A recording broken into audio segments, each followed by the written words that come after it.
And I have two that are already waiting, ready to roll for the two things that we're going to be making now. One is going to be for the brioche, and the other is going to be for the sticky buns. So the first thing that I do is I take the brioche mold and I put it in and see how much I need. And the brioche mold should be filled 2/3 full if you want it to really rise and pop over the mold.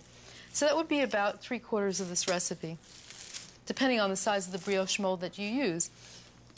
Now, spray with flour and grease, or grease and flour, the mold.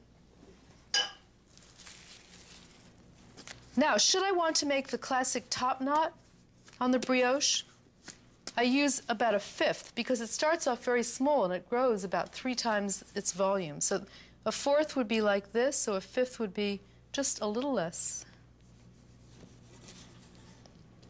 Now, the majority of this dough is going to be shaped just loosely into a round ball. Remember, you don't want to get the flour into the middle of this dough because then you get hard pockets of flour. But it can be on the outside. Shape a nice little round and then press it into the pan. See, that fills it a little bit more than half because we still have the top knot.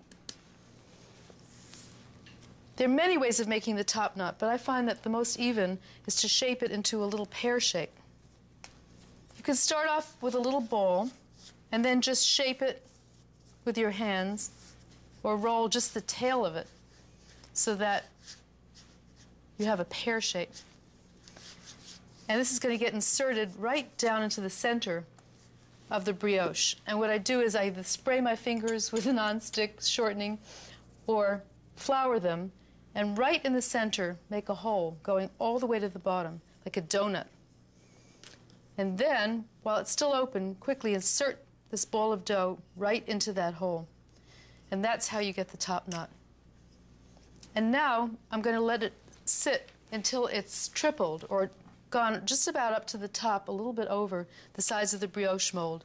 But in order for it to not crust, because then it won't rise when it's baking and it won't have a pretty, beautiful golden brown crust, I'm going to brush it with some egg glaze, which is just egg beaten with a little water. Try not to drip onto the sides, though, because it could glue it onto the sides of the pan, and nothing's going to keep this from rising, but it won't rise as evenly.